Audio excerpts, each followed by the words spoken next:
Bonjour à toutes et à tous, bienvenue sur votre chaîne d'information régionale. Ce dimanche 26 mai ont lieu les élections européennes, un scrutin à tour unique en France.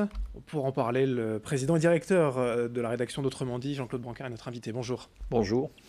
De multiples enjeux, bien que les Français et certainement de nombreux Européens se désintéressent de ce scrutin européen.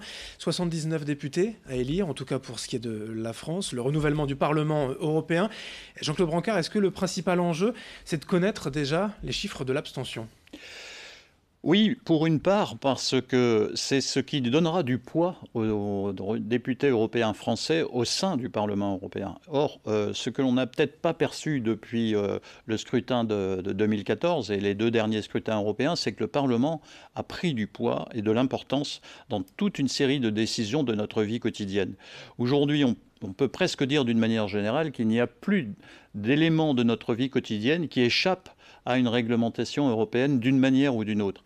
Et je crois que c'est peut-être ce que l'on n'a pas compris et ce que peut-être cette campagne n'a pas montré, c'est que l'Europe intervient au quotidien dans notre vie. Et c'est ce qui est souvent d'ailleurs décrié par de nombreux citoyens, que l'Europe intervient peut-être trop, qu'on ne peut plus rien faire sans l'Europe. Mais du coup, on se désintéresse du Parlement. C'est là le paradoxe. Oui, on dit l'Europe, ça intervient trop dans notre vie quotidienne, mais là, quand elle intervient, elle intervient à la demande des attentes des citoyens ou des mouvements de la société européenne. Par exemple, pour la protection de l'environnement, par exemple, pour la protection de la santé, par exemple, pour essayer de rapprocher au maximum les critères de défense du territoire.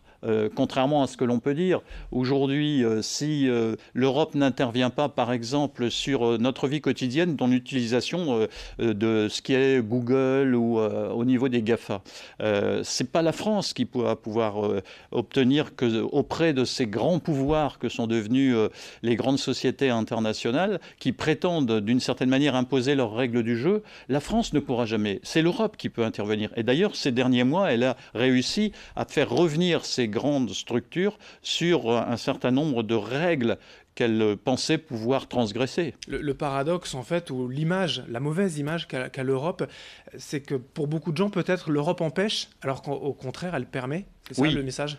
Oui, parce que l'Europe manque de pédagogie. Elle manque de pédagogie personnelle, c'est-à-dire que l'Europe ne dit pas ce qu'elle fait, n'explique pas ce qu'elle fait. Elle n'explique pas les décisions qu'elle a prises, pas suffisamment en tout cas. Et aussi, les États n'ont pas joué le rôle de communicants qu'ils devaient jouer aussi sur l'impact européen. Quand on regarde dans notre vie quotidienne, quand on regarde toute une série de décisions qui ont été prises par la Commission européenne, par le Parlement européen, ce sont des décisions que les États leur ont demandé de prendre, parce que eux-mêmes n'arrivaient plus à imposer ces règles de vie communautaire, et donc ils ont demandé à l'Union de prendre ces décisions.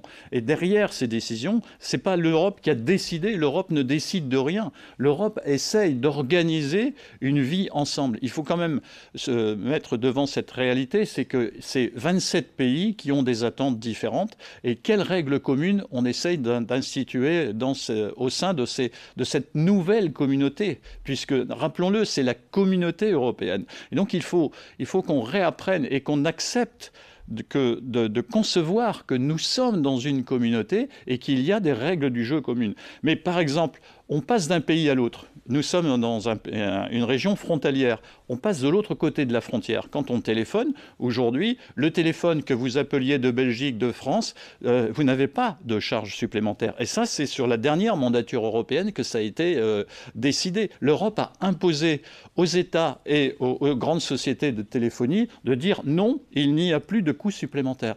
Et ça fait partie de la vie quotidienne. Les citoyens, lorsqu'ils téléphonent, lorsqu'ils utilisent, ils ont cette économie que leur a permis l'Europe. Ici, bien sûr, région frontalière, vous le disiez, donc entre France et Belgique, on peut comprendre, mais quand on parle de l'élargissement de l'Union européenne à 27, on n'est pas trop nombreux finalement.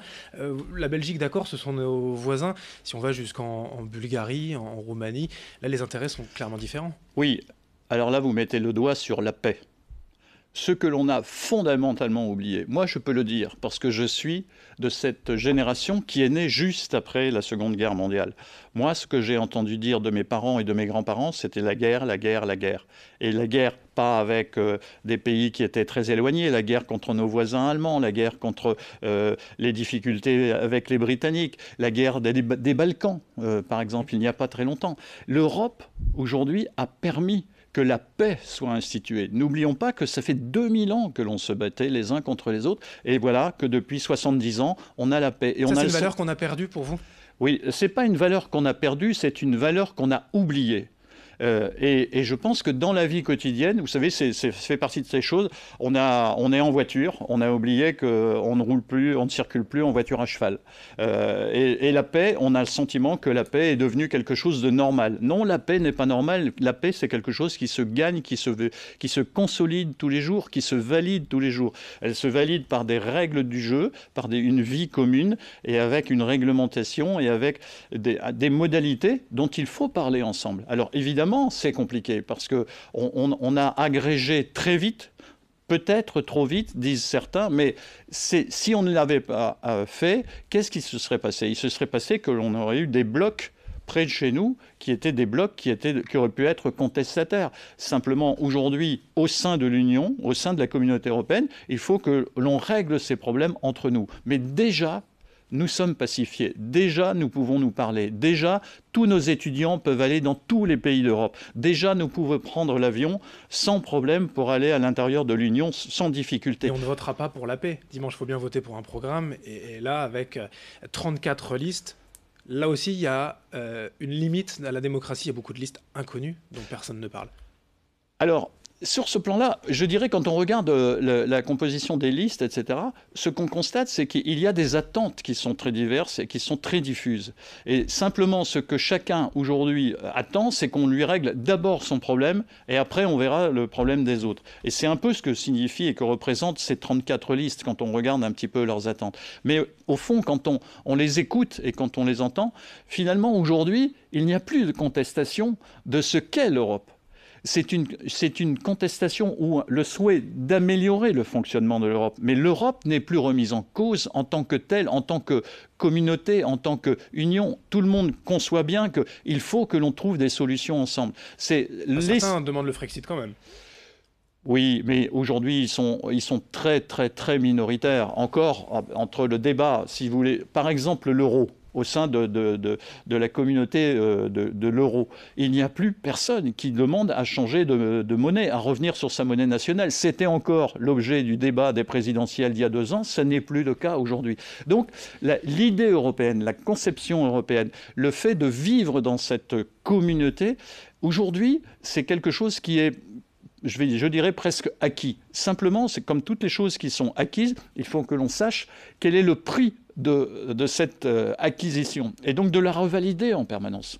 Merci Jean-Claude Brancard, président et directeur de la rédaction d'Autrement dit, pour votre éclairage. Merci à vous de nous avoir suivis. D'autres infos à suivre dans un instant.